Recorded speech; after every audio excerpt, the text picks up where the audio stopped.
नमस्कार दोस्तों। तो स्वागत है आपका वापस मेरे चैनल पे।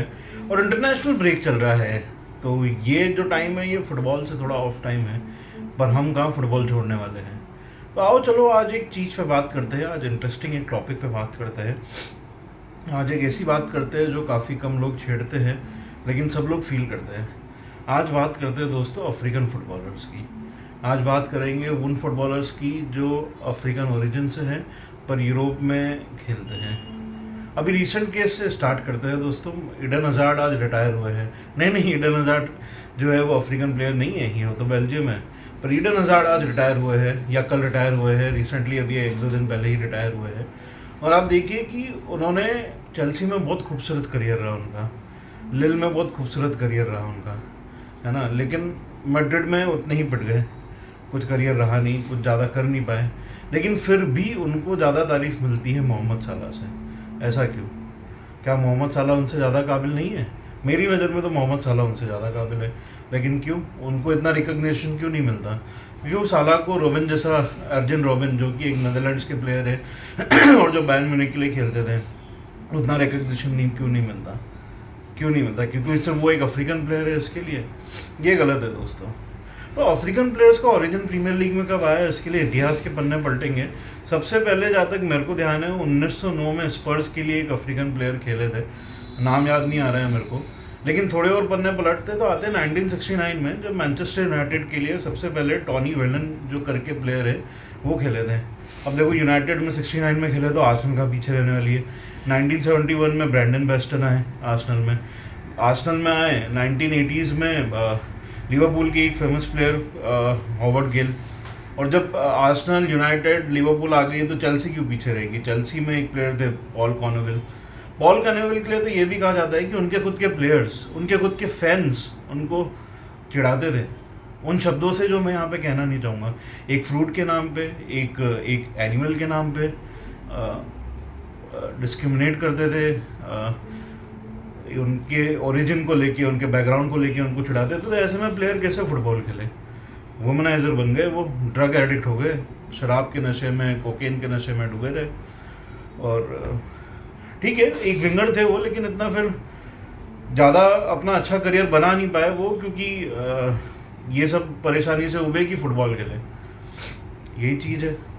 तो वो अफ्रीकन प्लेयर्स को है ना कहीं एक गलत नज़र से ज़रूर देखा जाता है, गलत शब्दों का ज़रूर प्रयोग किया जाता है, जो कि नहीं होना चाहिए। आप सैमुअल एटो को ले लीजिए, बहुत बढ़िया स्ट्राइकर है। बार्सिलोना के लीग गेम्स में 144, 144 अपीयरेंस में 108 गोल उन्होंने मारे। Correct me if I am wrong Barcelona fans, but 144 league appearances में 108 गोल्स उन्होंने मारे।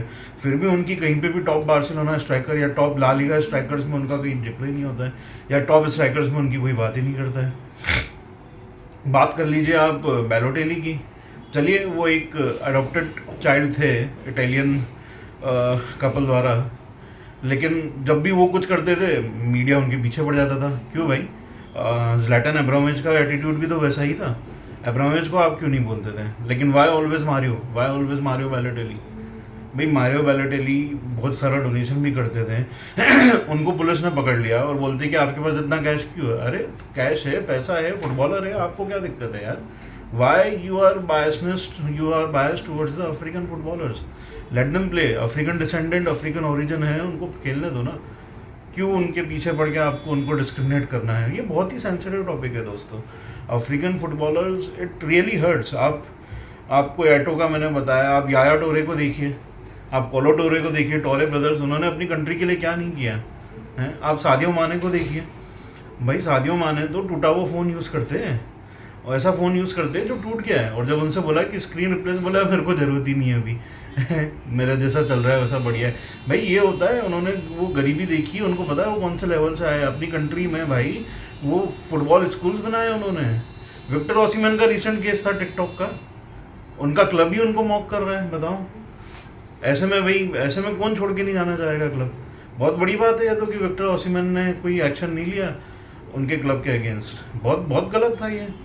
आप बताइए, विक्टर ओसिमैन होना भी ये, वो भी ये करते हैं। वो शायद अपनी कंट्री में जो आर्टिफिशियल लिम्स वगैरह होते हैं, आई डोंट नो क्या बोलते हैं, वो शायद हॉस्पिटल में डोनेट करवाते हैं और उन बच्चों को अपने एक ज़िंदगी का सहारा देते हैं जो वो लोग हैं। आप मेंडी की बात कर लीजिए, मैनचेस्टर सिटी के जो लेफ्ट बैक हुआ करते थे बेंजामिन मेंडी, उनको एक केस में फंस गए। मैनचेस्टर सिटी ने उनका हवा पानी रोक दिया, उनको सैलरी नहीं दी 15 मिलियन। अरे भाई वेट तो करो आप, you there is a person, he is innocent till is proven guilty. अगर उनके खिलाफ केस चल रहा है, सब चीज़ है, यू शुड वेट। आर्सेनल के एक प्लेयर से, उनका मैं नाम नहीं लेना चाहूँगा क्योंकि उनका मीडिया में भी अभी तक नाम नहीं आया, उसके खिलाफ लोगों ने बोलना चालू कर दिया कि ये क्या है। यू शुड वेट ना यार, आप प्रूव होने दीजिए फिर आप करिए ना। इंग्लिश फुटबॉलर्स के लिए तो बहुत प्रूव हुआ है। जॉन टेरी, उन्होंने तो अपने दोस्त की वाइफ को नहीं छोड़ा। रायन गिग्स, उनके बारे में तो ये कहा जाता है कि ही कैनॉट स्टे और ही कैनॉट मतलब ही cannot spend A night without a girl. Ryan gigs के बारे में तो ये कहा जाता है। उनके खिलाफ क्यों डिस्क्रिमिनेट नहीं हुआ? फ्रैंक लैम्पार्ड, एशले कोल की बीवी ने उनको छोड़ दिया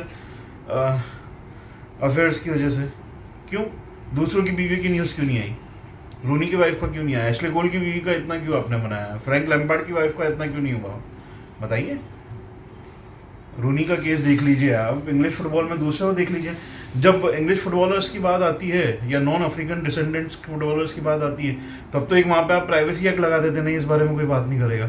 लेकिन जैसे ही कोई अफ्रीकन डिसेंडेंट प्लेयर की बात आई तो नहीं, हम तो इसके बारे में खुली बात करेंगे, बल्कि वो गिल्टी नहीं है, he is not proven guilty. आप जैडन सेंचो को लो, लोग बोलेंगे वो खेल नहीं रहे, वो खोल नहीं रहे। भाई जैडन सेंचो ने जब से यूरो की पेनल्टी मिस करी है ना, उनको इतना रेसिज्म मिला है, इतना रेसिज्म मिला है। ये चीज़ बुकायो साका और रैशफोर्ड को भी मिली है, पर जैडन सेंचो को तो इतना ज़्यादा मिल गया है भाई कि उनका कॉन्फिडेंस ही डाउन हो गया। आप देखिए ना 2020 का जो यूरो, जो कि 2021 में हुआ, उसके बाद से जैडन सेंचो का कॉन्फिडेंस देखिए कहाँ परफॉर्म कर पा रहे हैं वो। कॉन्फिडेंस छोटा हो जाता है। थियरी ऑनरी की बात कर लीजिए आप, बैलन डोर डिजर्व करते थे ना वो, क्यों नहीं दिया? क्यों पेवेल नेवडेड को दे दिया?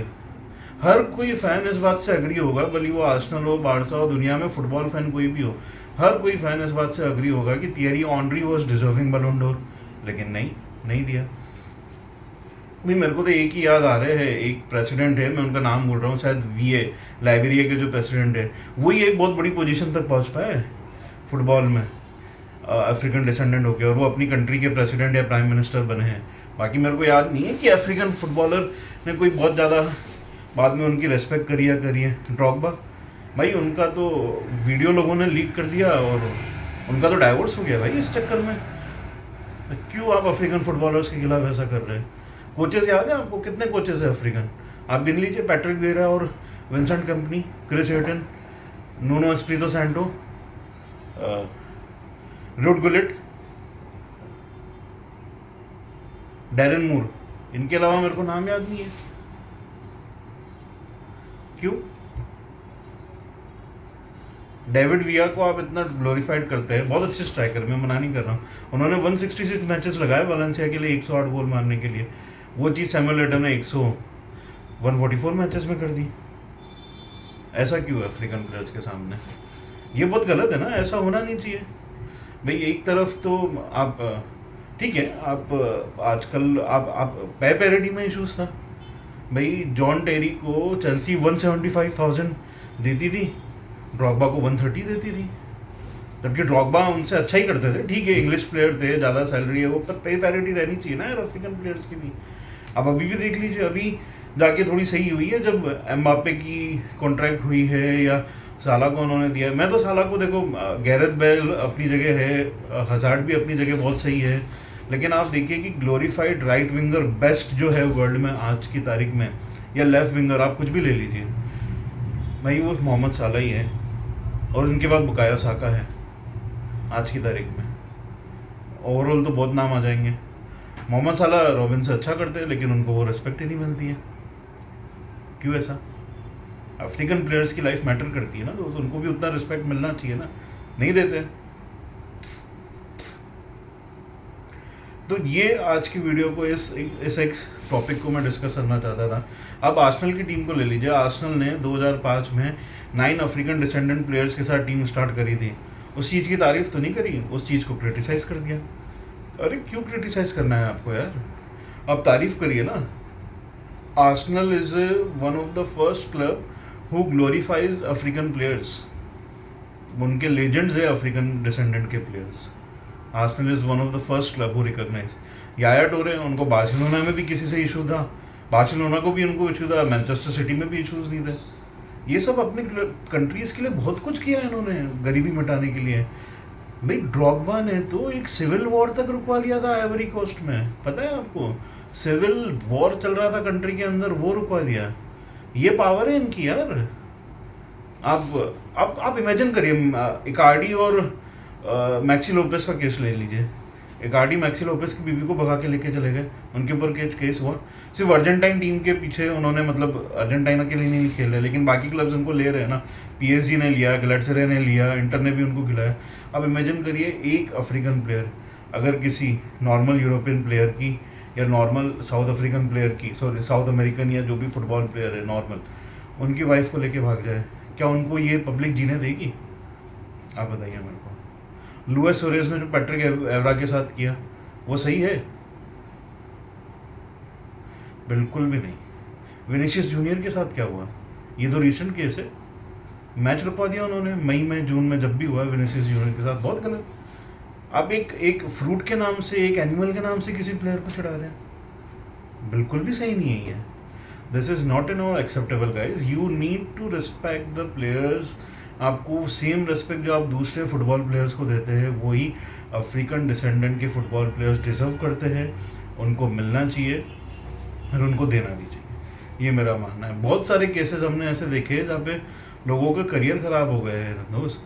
20 साल का एक जर्मन फुटबॉलर था, आउटसाइड टूटू करके, जो आर्सेनल के लिए भी खेला हुआ था, वो मैच के बीच में रोने लग गए क्योंकि उनको किसी गलत शब्दों से बुला लिया। आप फील करिए ना, आपको कैसे लगता होगा।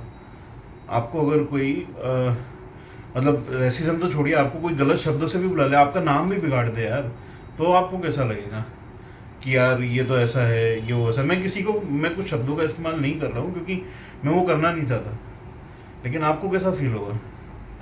Racism is not at all, should not be tolerated in any of the sport, भले वो क्रिकेट हो, फुटबॉल हो, रग्बी हो, अमेरिकन फुटबॉल हो, बास्केटबॉल हो, कहीं पर भी हो। ये एथलीट्स जो है, और मेरे को तो देखो अफ्रीकन डिसेंडेंट के एथलीट्स पसंद आते हैं क्योंकि वो बहुत गरीबी से उठ के आए हैं। आप देखो, आप फ्रांस ने जो वर्ल्ड कप जीता है 2018 का, अब उसमें देखो Mbappe African descent, Samuel Umtiti African descent, midfield में Paul Pogba African descent, Ngolo Kante African descent. नहीं, उनको वर्ल्ड कप, आप ग्रिजमैन और जीरोड को छोड़ के वो कर लो।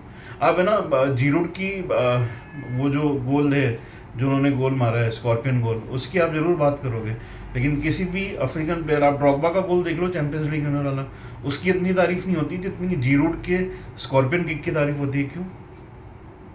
क्या ड्रॉगबा का गोल अच्छा नहीं था? आप याया टोरे को देख लीजिए, उनको तो कितनी बार टीम से बाहर कर दिया गया कुछ कारणवश, जो मैं बोलना नहीं चाहूँगा, और कौन सी टीम ने किया ये भी मैं नहीं बोलूँगा। क्यों ऐसा डिस्क्रिमिनेशन क्यों? पैट्रिक विएरा को सैक करके वापस रॉय हॉटसन को लाया गया। कोई और कोच आता तो समझ में भी आता, रॉय हॉटसन क्यों? यही सब चीज़ें दोस्तों, इसी के लिए मैंने आज का ये वीडियो बनाने का सोचा। मेरे को ये चीज़ बड़ी गलत लगती है। Everyone deserve the same respect, और मिलनी भी चाहिए यार, है ना। आप एक फुटबॉलर हो, आप उतनी मेहनत कर रहे हो जितने दूसरे फुटबॉलर्स मेहनत कर रहे हैं, तो आपको भी उतनी ही रिस्पेक्ट मिलनी चाहिए। कोई डिस्क्रिमिनेशन या कुछ भी नहीं होना चाहिए। तो यही चीज़ थी, यही मैं बोलना चाहता था, यही मैं बताना चाहता था, यही मैं डिस्कस करना चाहता था। और प्लीज़ अगर आपको अच्छा लगा है ये वीडियो, लाइक करिए, सब्सक्राइब करिए, शेयर करिए, और अपनी ओपिनियंस कमेंट्स में बताइए। और कुछ अगर मैंने गलत बोला है वो बताइए, कुछ अगर सही बोला है या कुछ करेक्शन करना है तो वो चीज़ बताइए। बाकी दोस्तों, मैं इस चीज़ को लेके ना हमेशा डिसअपॉइंटेड रहता हूँ कि किसी भी अफ्रीकन फुटबॉलर के लिए कभी भी कुछ गलत शब्दों का इस्तेमाल हो या गलत बातों का इस्तेमाल हो, वो मेरे को बिल्कुल भी अच्छा नहीं लगता। मैं सब फुटबॉलर्स की रिस्पेक्ट करता हूँ, बट इनका ऑल आर इक्वल, बट कुछ सोसाइटी के लोग हैं जो इनकी रिस्पेक्ट नहीं करते हैं, वो गलत है। Everyone deserve the same respect. वो भी उतनी ही मेहनत कर रहे हैं, उनको भी उतना ही पेमेंट मिलना चाहिए जितना दूसरों को आप देने का सोच रहे हैं। पेमेंट में इक्वलाइज होना चाहिए, खेलने की उतनी अपॉर्चुनिटीज़ मिलनी चाहिए, और ये सब तो चलो मिल रही है, रिस्पेक्ट भी उतना मिलना चाहिए दोस्तों। विक्टर ओसिमन का टिकटॉक वीडियो क्या था, है रियल ज़ाराज़ागा जो भी है वो क्लब स्पेनिश का, उन्होंने कितना परेशान किया सैमुएल एटो को चैंट्स बोल बोल के। इटालियन फुटबॉल में कम होता है क्या रेसिज्म? या गैलेटज़ेरे, उन्होंने तो ड्रॉगबा को रुला दिया था। गैलेटज़ेरे या टर्किश क्लब कौन सा था, फेनरबाचे जो भी था, उन्होंने तो अफ्रीकन फुटबॉलर्स को कभी भी वो नहीं छोड़ते। आप सर्बिया में जाइए, वहाँ पे आप देखिए, क्यों ऐसा करना है दोस्तों? Everyone is there to play the football ना, ये एक ब्यूटीफुल गेम है, इसको क्यों बिगाड़ना है? ऐसा नहीं होना चाहिए ना, बहुत गलत है। तो इसी के बारे में था आज का वीडियो। चलिए फाइनल अलविदा लेंगे, bye bye, thank you. Like करिए, सब्सक्राइब करिए, बेल आइकन दबाइए और शेयर करिए।